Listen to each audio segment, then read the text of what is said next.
Hey everyone, welcome to June. And all of a sudden, here we are. And I think I say this every month. And just like that, we've reached the second part of the year, right? That's Insane. crazy. Super fast, super fast. How was May for you? Ooh. Um, wow, that's a fascinating question. I haven't really thought of it. I feel like May was very Taurus.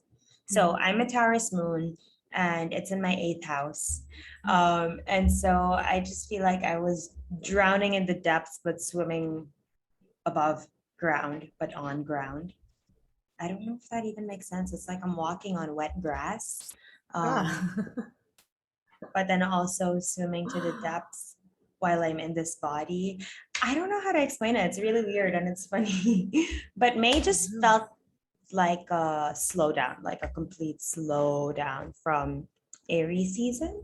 Mm, But I feel like there were so many fun little activations, mm, like when Jupiter moved into Aries or Mars moved into Aries. Like there are so many like wake ups, mm, but then I feel like it was such a nice setup for what's mm. about to unfold through June because I feel like June has so many more like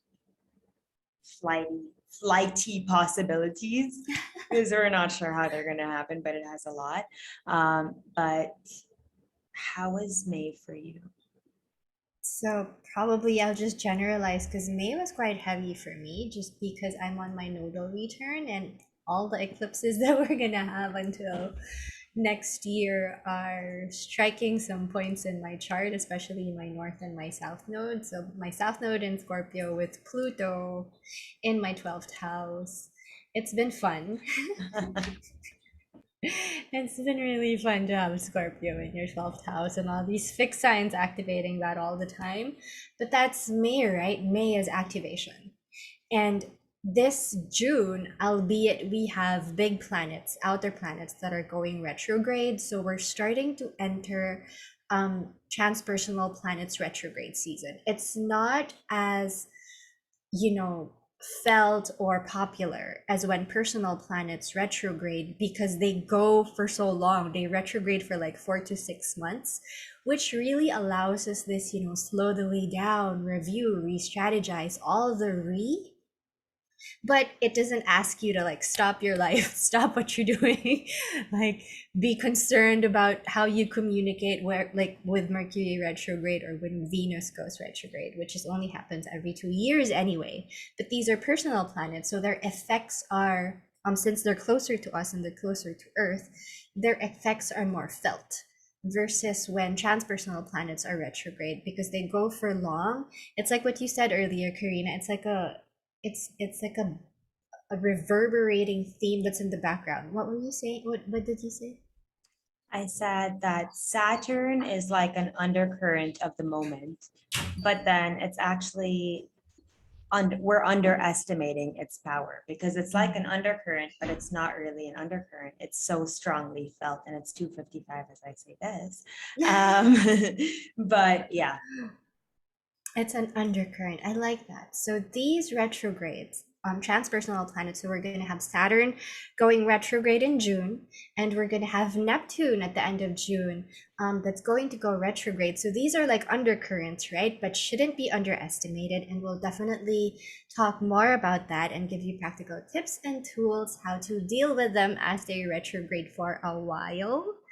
Um, we also have June solstice. So again, it's a turning of the season. It's a big solar wheel where the sun reaches the climax, the northeastern part that it can get in its yearly seasonal cycle before it tips back to winter solstice all over again.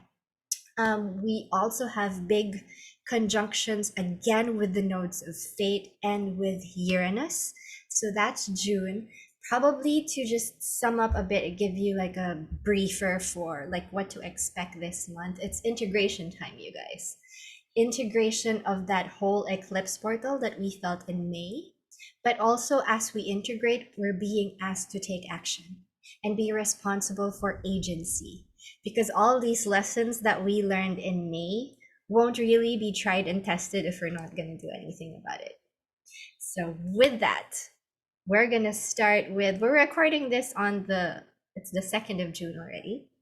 But we do want to start with yesterday, um, because we're loving Lilith so much. So Karina, please. Okay. I actually want to start with, so I told you I was watching Disney this whole morning and Disney music and stuff. And I typed on top of June 1, Disney stories seem to prime us for the buts and the ifs and the like. Cinderella was a princess, but she had an evil stepmother. Snow White was offered an apple, but it was a poisonous apple.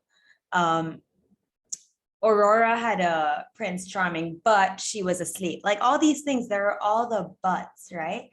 But but but it's kind of like they tried to wrap it up in a way that's so beautiful, that's so like tugs at your heartstrings, right? That's Disney. It makes you feel. Um, but then again, it primes you for the butts. And as children, we're already primed for this. We're already primed to have an evil stepmother, or for this to happen, or for that to happen, or that, okay, this is such an exciting set, but something's going to come up. And so I feel like it's so ironic that right now we tell ourselves, like, don't say but, don't say or, don't say like so many things that we're restricting from our vocabulary now so that we can up level. But then it runs so deep, like even through Disney. And so I feel like you said Lilith is really loud in June, as well as Venus. And so I feel like it's this feeling of, how do I even put it to words? It's this feeling of like poetic, beautiful, feminine that just flows with luxury and beauty coming together with this, I know who the fuck I am and I'm not going to take any less. I don't care if it doesn't work for you, but I'm standing in my boundaries this time. This is the energy I'm getting. And I say this because so June 1, Mars square Lilith. It's a conversation between um, authority and like emperor energy versus nurturing mother energy. But the nurturing mother is so fierce in her love, so fierce in her um, knowing of what makes her feel at home. That if if the emperor power takes her away from what makes her feel at home, she's going to speak up for what she feels, speak up for what she thinks, speak up in her power because she's finally realized that her power is there. Like, and maybe not yet because Mercury is still retrograding and having cosmic coffee, as they would say. But once Mercury stations direct in Taurus, I feel like that's a change. That's okay. You've been working on these boundaries, you've been working on these values, you've been going slow, being stubborn, taking your time. Now let's go. Like you said, integration time. But let's go in a way that you want it to go because you have the power of where you lead it. Mars square Lilith. You're in a challenging place. And so you're not going to want to stay there. You're going to want to get out of there, not get into your shell, not get in there, but get out of there, like create a new possibility for yourself. And I'll already say what's going to happen the next day as I pass it to you. Venus tomorrow, oh, today. So we're on June 2, Venus sextile Lilith right now. So we have Aries and Cancer energy yesterday. And then today we have Taurus and Cancer energy. So I'll pass this to you for Venus sextile Lilith. How do you feel? Yeah, I actually want to share that with Hello June, happy Pride Month, and um, how we're feeling some shift in masculine and feminine energies, where we're getting a lot of feminine who are so into their yang, into their masculine, into their like boss women power, and we're also having male And I'm just talking about gender right now. We're also having a lot of male who are so in touch with their feminine yin side, the nurturing side. They're more open to talking about their feelings.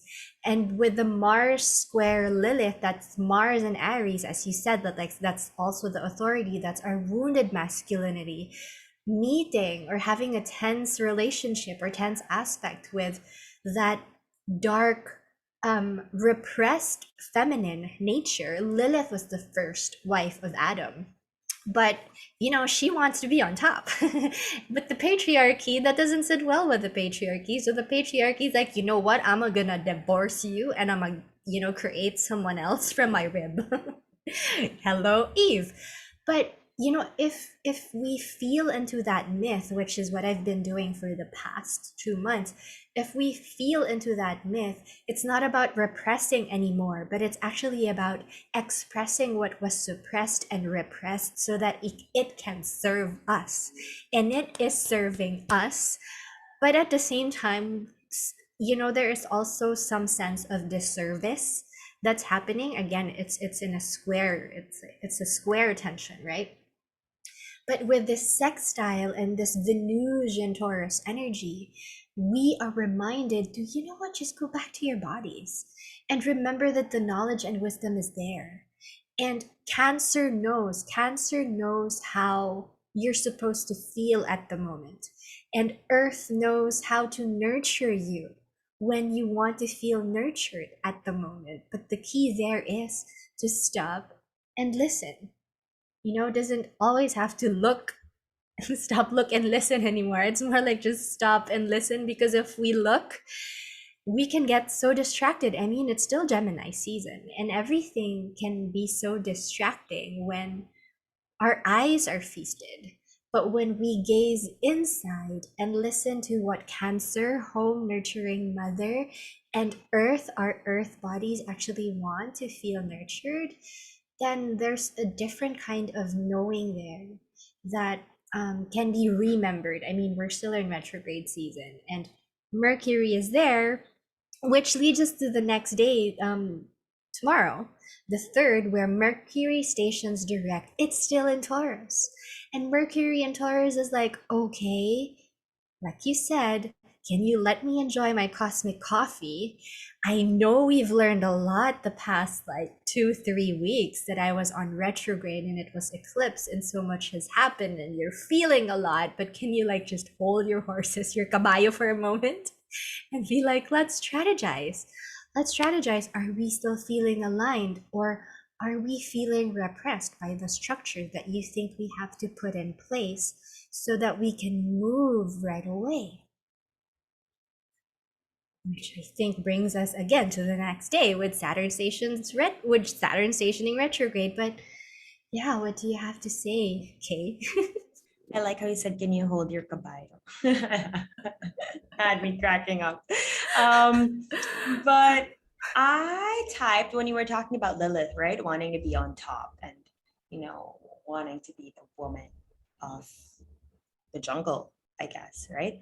Mm. Oh, a lion archetype just came to me as I said that. Mm. But what I typed as you were saying that is being on top comes with responsibility. Because Venus is so loud, right? There is also a lot of domestication, be domesticated, cook, clean the house, make your house beautiful, make yourself beautiful, adorn yourself. But then, like, there's so much more to that. There's so much more to that, and I feel like the the extreme opposite of Venus that's shown by Lilith helps us accept this duality that Gemini is also trying to bring to us and have us see. But also, like, there is a wounded masculine, which is why responsibility, like, this is my practical tip for you today. As you're watching this journal, responsibility. What does that mean to you? Break it down, break it up. Like, just don't search the dictionary, because we're not looking for what someone else has defined responsibility as. Define responsibility for yourself. And I say this because like you said, Saturn is stationing retrograde on the 5th. And it's so fun because so tomorrow Mercury stations direct and we're like, oh, we're getting a breath. And then it's like Saturn's like, but don't underestimate me. I may be an undercurrent, but I'm affecting every single thing that you're thinking.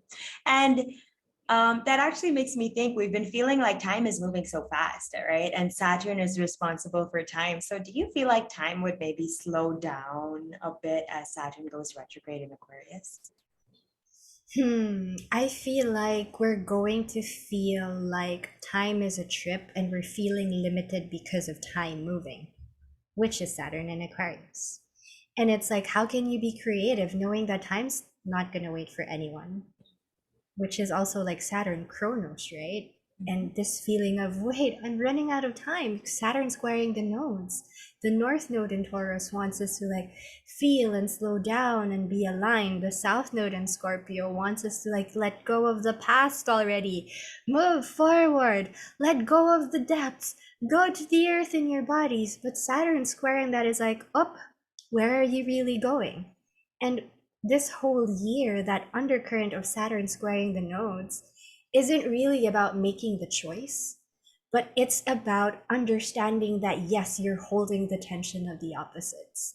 And when this square to the nodes separates, we're still going to have Saturn squaring Uranus by October, which has been the undercurrent last year of like new versus old, change versus like staying stuck. And now Saturn's holding the nodes of like being stuck and change. It's like a reverberating theme from the universe. But here we are with all these Aries action and Venus and Taurus and all these planets being in domicile, feeling like, hey, dude, you got to make a choice now. You got to strategize now. You got to do what you said you were going to do last year. You've manifested it, Ophelia. And then Saturn is there and always asking you, like, but wait, are you in the right alignment? Because if not, you're going to feel frustrated. You're going to feel limited.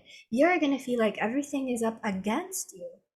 But that's Saturn's gift, right? But we're forgetting the gift of that structure, that boundary of time. Which we always say, oh my God, time is such a trip.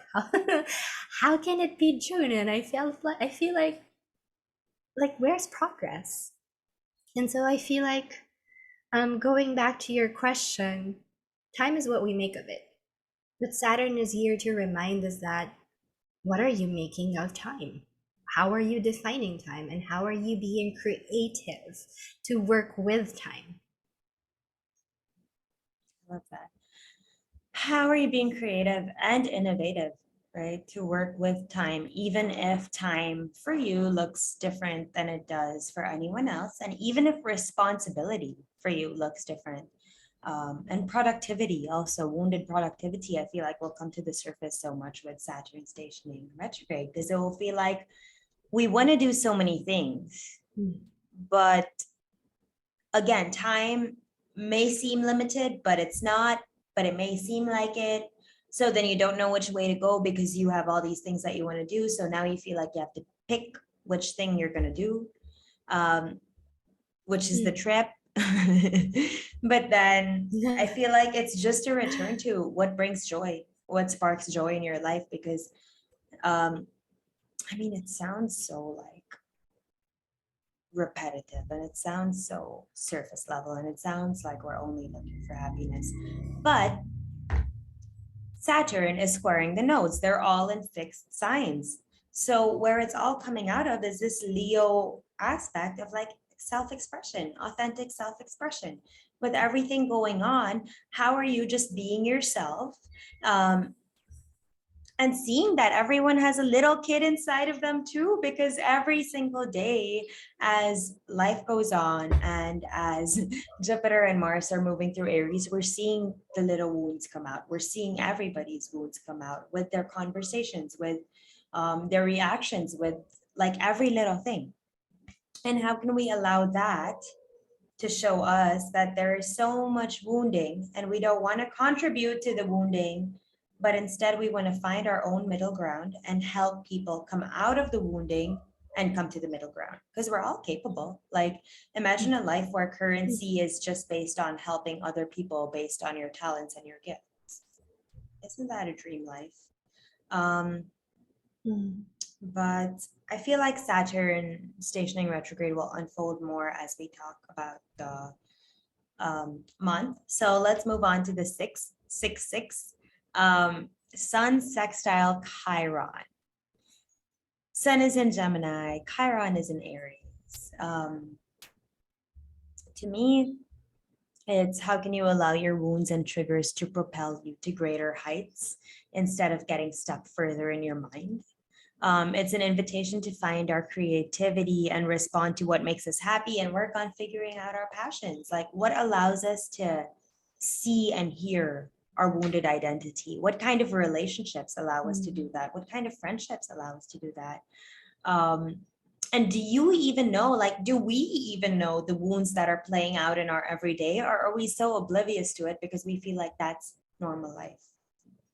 What is Mm. normal life, right? Or that's just the way it is. What is just the way it is? The way it is the way that we make it. We're so used to saying these silly lines that we've been told for so long that they're just so ingrained in our mind. But I don't know. So this day to me, I'm really excited about this because this is the only day that I have like a whole blurb written about. So bear with me for this one. Um, my practical tip for this day is to journal or talk to yourself or find a friend to listen to you as you share. And then find your own time to share. Allow yourself to talk about a trigger that's been coming up for you lately and don't stop at the trigger. Follow the whole journey of the words, follow the twists and the turns until you get to the root, and ta-da, you know your root. Talk therapy is a thing. The more you talk about something, the more you're like, Mm. oh my God, that's where this is stemming from. Like, it's so real. We've experienced it Mm. together. And so it's so important, right, to have these relationships that allow you to process your wounds, process your triggers, understand what's playing out beyond the surface.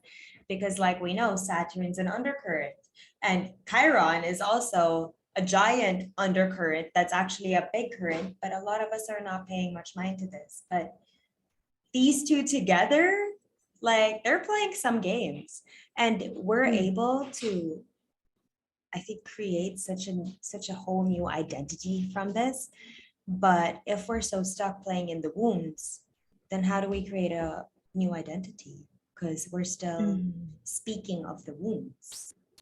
So I don't know. I think it's just so important to allow that time that we speak of the wounds, but then also allow that time that we speak of the magic and what we want. Yeah. How do you feel about Sun Sextile Chiron? I actually really appreciate the magic of how this day was the only day that you have blurbs. Because I feel like it ties up. Okay, so I'm gonna run through the dates and the major transits. So we have Sun sextile Chiron on the 6th, but this is gonna go on until the full moon because on the next day we have Mercury trine Pluto, and then we have Venus conjunct Uranus. Then on the 13th, we have Mercury re entering Gemini. On the 14th, that's the full moon in Sagittarius. And on the 15th, we have Venus conjunct the North Node in Taurus, where after she just conjunct Uranus. And then Mars conjuncts Chiron. This is an explosive second week of June. And I don't mean explosive in a bad way. I say explosive in an inside way because it's exploding so much buried treasure. Should we be willing to do the excavation? Right? And this week, like what Karina said, journal and talk therapy. This is so important, especially as Mercury trines Pluto for the third and last time. This whole Mercury retrograde, Mercury trined Pluto 3 times. The first time before it went retrograde on like while Mercury was in shadow, the second time while Mercury was in retrograde, and then this is the third and last time. It's closing up the story. Mercury trine Pluto is asking us to have deep conversations, have talk therapy, look for soul tribes that can actually understand our frequency when we want soul depth. And being serious about a particular relationship, being serious about a particular topic of where we actually want to put our minds into. And with this Venus conjunct Uranus, a shakeup and a breakthrough or a breakup from the past can be a breakup from where the past actually still lingers in your body. And then Mercury re entering Gemini again, having just trine Pluto, giving you a fresher perspective of, oh, so I understand because I was able to go bone deep. I understand now. I have a fresher perspective of how I can actually, not forget my past story, but rewrite the story that I tell myself with a new relationship with my past. Because the thing with, and this is a personal experience, the thing with shadow work and healing, at a certain point you're going to be told, let go of the past, go to the light, let go of the dark, follow the light, be happy, be bright, be merry, be high vibes. But there is so much psychological content that's going up for us to remember so that we can heal as a collective, because there has been so much that has been repressed and suppressed. I mean, especially like for those who have Pluto and Scorpio, I think this is a big thing because that generation, so 90 and 84 to 1995, if I'm not mistaken, that whole generation still has or may still have like somatic attachments to everything that was buried or suppressed by the patriarchy or the old and dying system. But that system is still being perpetuated. I mean, that system is still in the process of dying and we're still in the transition phase. So our bodies are also transitioning with it. Our bodies are also transitioning with the earth. Venus conjunct Uranus, our body and the earth, trying to break through, trying to break up, trying to shake up what's stuck. And it's not something that happens overnight. So a soul work that's coming to me that I can offer here is, what is a story of your lineage? And can you offer can you offer rose petals, or can you offer love notes or eulogies to the past you? That doesn't necessarily have to be you, but the past from your family, the past from your culture, the past from everything, the past that you feel an attachment to. Can you write it a love note?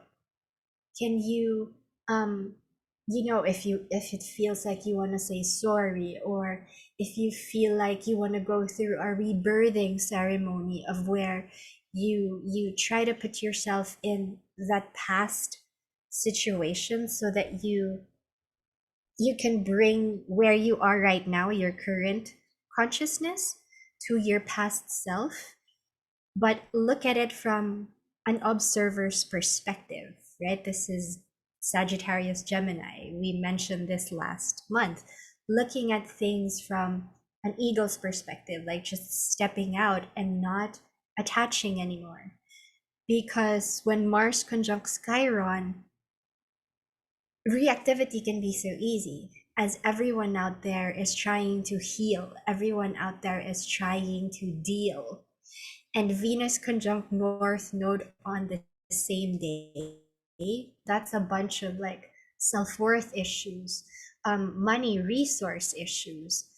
But on the light side of that, that's like so much creativity, so much gift for fresher perspectives, and so much energy to initiate something new, not necessarily disintegrating yourself from the past you, but allowing yourself to grieve the identities that you just no longer align with right now. It's okay to change. If you don't like the things that you loved before, it's okay. If you're outgrowing certain relationships from before, or things that used to give you joy and passion no longer give you the same oomph anymore, it's okay.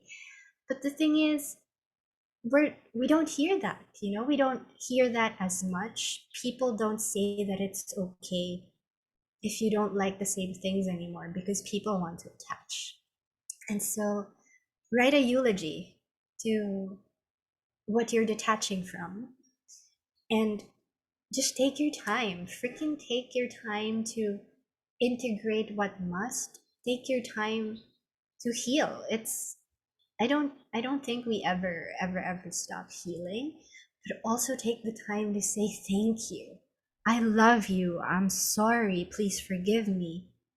Gratitude, gratitude, gratitude for the lessons that you have, and I'm taking it with me now in this journey, because it's the summer solstice, you guys. It's like the tip of the light. That's the maximum brightness, where the sun is like maximum north um, of its cycle. So this is revelational. This is a gift from the cosmos. This is like eureka moment, and like just super creative spurts and insights for healing stories to happen.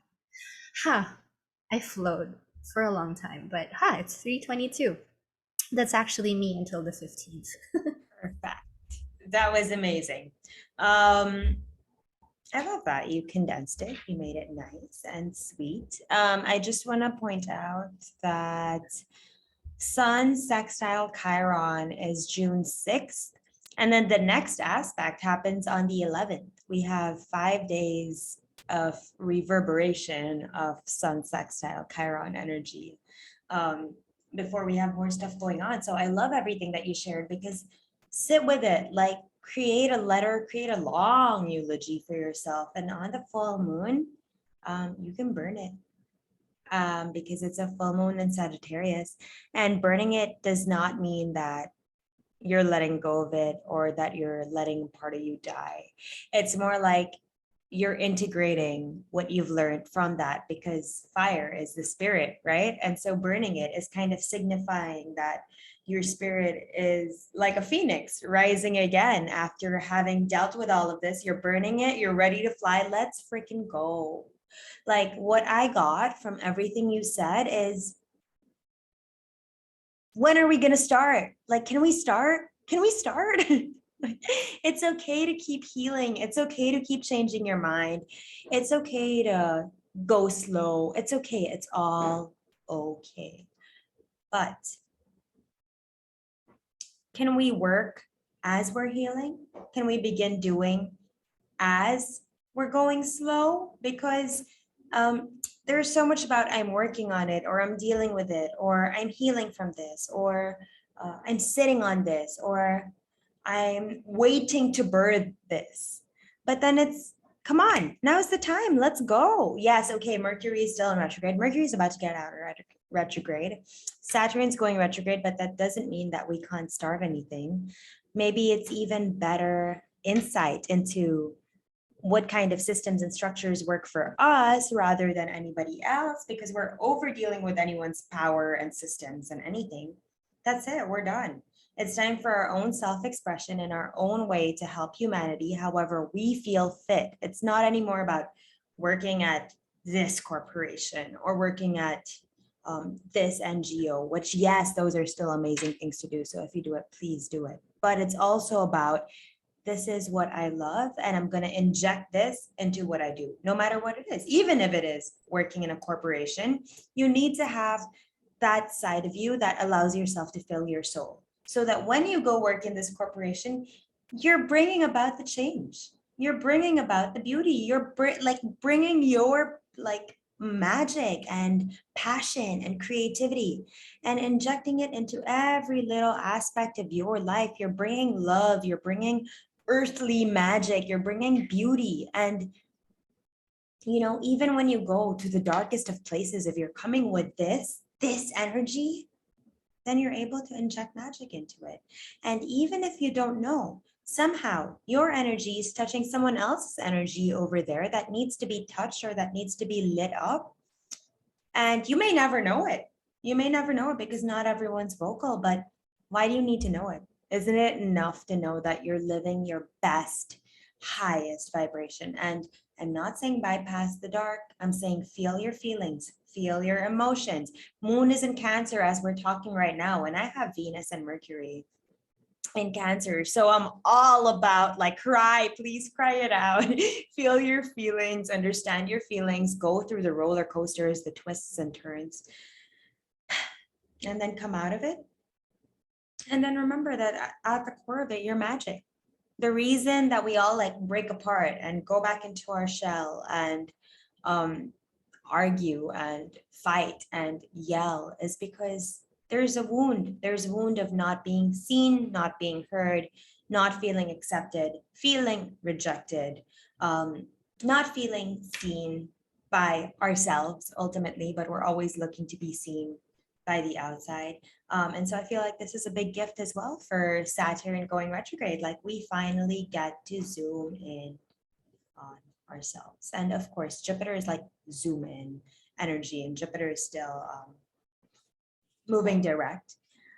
But I love that Jupiter with Mars is still allowing us to zoom into our passions, zoom into like what makes us feel alive. To me, this is this like Jupiter and Mars in Aries is what makes you feel alive. It's as simple as that. And how can you do more of that? But also, but also sometimes the same things that make us feel alive are the same things that hurt us. And so how can you draw the line? And how can you understand what serves you versus what hurts you? How can you do more of what serves you and less of what hurts you? Because the more you do it for yourself, the more you'll do it for others. It's all about getting kinder with ourselves. And I know, I don't know. This is everything I'm saying is just what's coming through right now, because I feel like all the planets are doing so many things, and we can put so many words into them, and we can give them so many definitions and tell you what to do and give you practical tips for every day. But at the end of it, the most practical tip is please come back to love and start with loving yourself, and then go to the earth and go to the earth without your earphones. Go for a walk without your phone. Like, remember how amazing it is to be on this planet. Remember that these hands, they're capable of so much. All you have to do is give it a game plan. Like, all you have to do is come up with a game plan. What do you want? What are your dreams? What do you want to see in your life? Be so clear about it. And then your mind like is programmed to work towards it. Our minds are computers. And so if we come up with a plan with our hearts and then we go towards that, where are we going wrong? We're not. So yeah, that's how I feel. And then the full moon in Sagittarius just brings more light and brings more ability to see our uniqueness and know that we're not from here. We're not meant to be accepted by everybody. And it's okay. Because Aries, Chiron and Aries wants us, like makes us want to be accepted by everyone. It makes us want to be for everyone. But I mean, really, we're one human. And there are billions of humans in the world. Do you expect yourself to be like the right Lego fit for all these billions? Because that's a lot of energy that's going to be sucked out of you. So how about we start being happy about our little circle? Like, first of all, our bodies, and then our families, and then our little community circle that we build in, because we're linked to each of them, like Gemini, right? We're picking up on each of their energies, no matter whether we know it or not, all freaking day. So if you have 8 billion people stuck to you like that, like what's going to happen? You're going to need to be plugged to a power bank all day, every day. And that's not how we want to live. We want to live by the earth. We want to live, or at least I want to live by the earth. I want to live plugging into the earth. Like, I want to live and feel alive by seeing beautiful sunsets and flowers and birds and being like, that bird is there for me, or that butterfly is flying around because it knows that I'm here right now and it wants to give me a message and I'm receiving this message. That's how I want to live. How do you want to live, Thea? 100% the same. And we're here to tell you that it is possible. And even like with all this that we share, all these, word vomits, at the end of the day, You already know. Your bodies already know. We just need to, like Karina said, plug back into the earth to receive what we need to receive for this moment. Presence is such a trip. I have Chiron and Gemini, and I have a Sagittarius mind. Presence is a trip.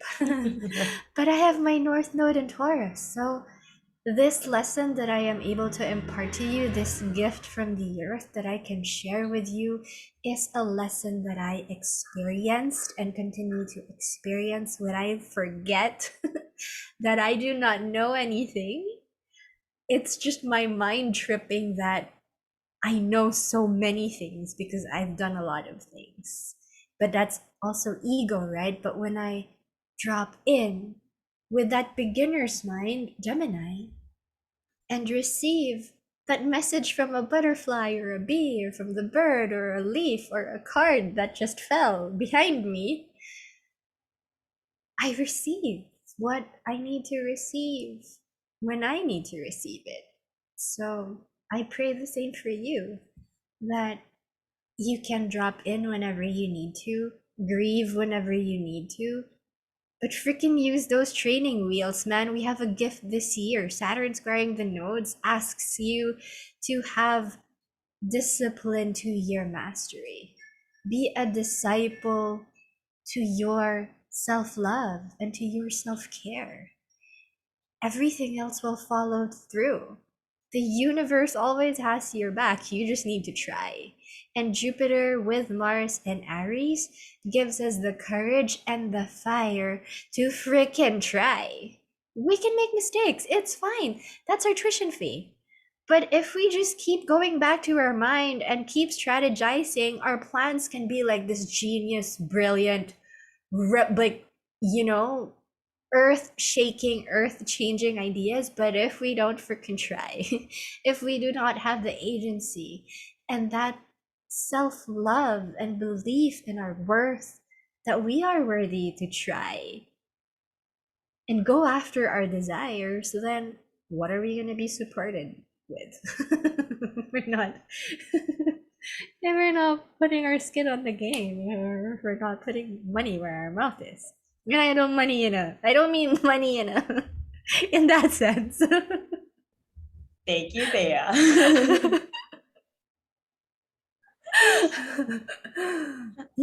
um, and it's 3:33. I love these Oh time my stamps. god. Um, okay, I think we'll wrap up in a bit, but I love everything that you shared. And I'm just going to repeat the dates for anyone that missed it. So on the 1st, we have Mars square Lilith. On the 2nd, we have Venus sextile Lilith. 3rd, tomorrow, we have Mercury stationing direct in Taurus. On the 5th, Saturn stations retrograde in Aquarius. 6th, Sun sextile Chiron. 11th, Mercury trine Pluto retrograde. 12th, Venus conjunct Uranus. 13th, Mercury re-enters Gemini. 14th, full moon in Sagittarius. 15th, Venus conjunct North Node in Taurus, and Mars conjunct Chiron in Aries. That's a big day. And as Thea said, I wrote it down because it was so beautiful. Everyone out there is trying to heal. Everyone out there is trying to deal. So be kind, be soft. A lot of the undercurrents are Lilith and Venus and Saturn and Mercury. They're all playing, but they're all playing in a way for you to understand their unique harmony and melody in a way that it lands in your body, not in our bodies, in your body. And so this may feel like we're not giving you so much like practical information, but what we're trying to do is allowing it to come and land on your body, because although it's Gemini season, there's still so much going on in Taurus. Uranus, Venus, as of right now, Mercury, North Node. Am I missing anything? No. So all of these are in Taurus. And Lilith and Ceres are in Cancer. So there are a lot of like mothering themes and loving themes and worthiness themes. Um, And I pulled some cards as you were speaking, and you were saying we may have the best ideas, but if we keep trying to logicalize or like actualize, or like, no, if we keep trying to like intellectualize it, right? And we don't create, then it's just stuck in our heads.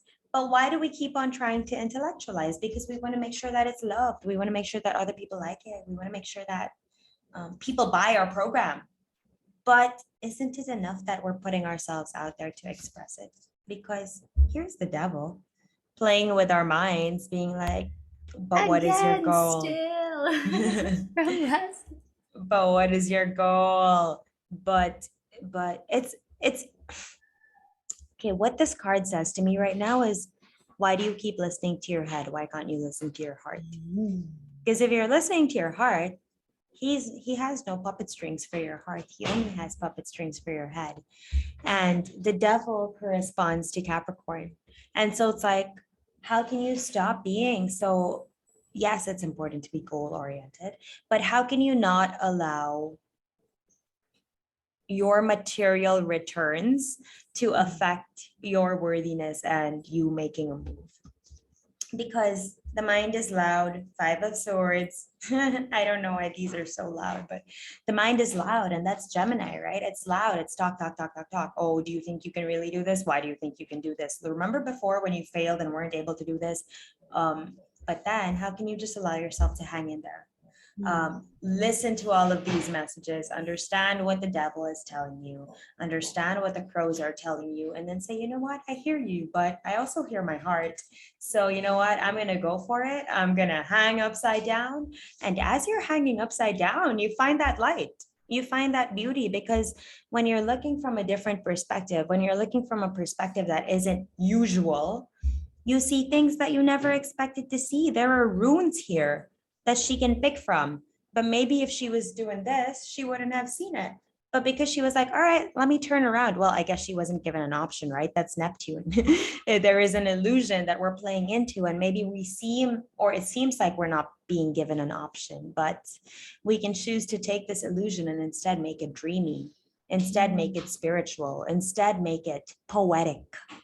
Um, and that's what the hangman does. It's okay, I hear your words. Okay, I hear your words some more.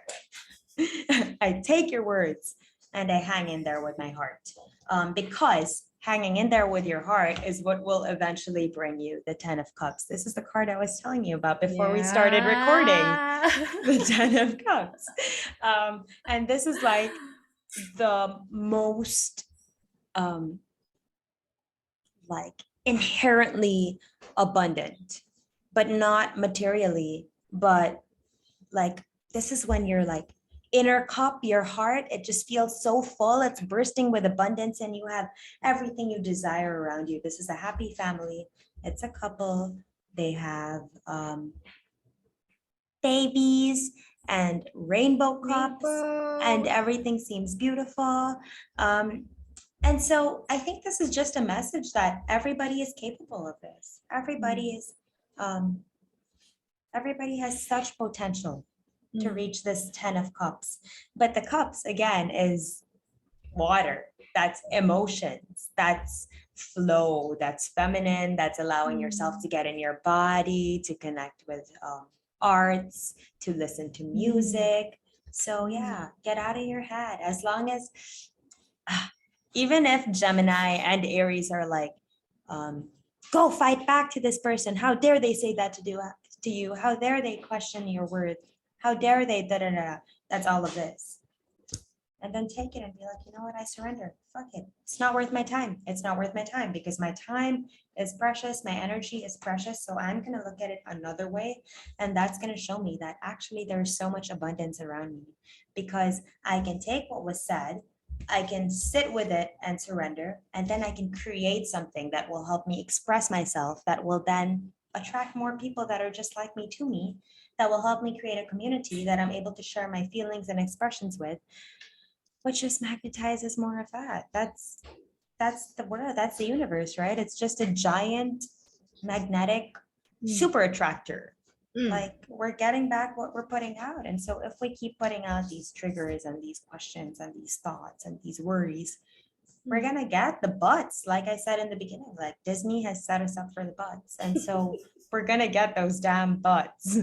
But if we just enjoy the story, right? And we're not like, oh, that apple's gonna be poisoned, Mm. or oh, this thing's gonna happen, then maybe it won't.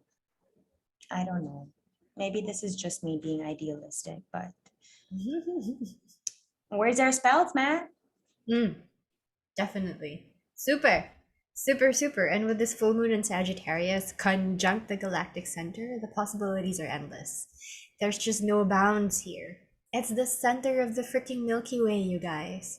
So, whatever we're getting out there by the time that the moon hits full, even though we have all this Gemini action, that's actually a gift that we have all this Gemini action because we can see things from a fresh perspective, right? That's Uranus, that's the hanged man. We're not stuck. We may only feel stuck because we're just, we may have a narrowed view. But if we turn upside down, I'm like, that's what I got from the card. Turn yourself upside down and you may see things from you, like, just try to look at things with fresh eyes. Do a And then headstand. do a headstand. I think I that was don't our know how. theme. That was our theme for New Moon in Gemini. See things with fresh eyes.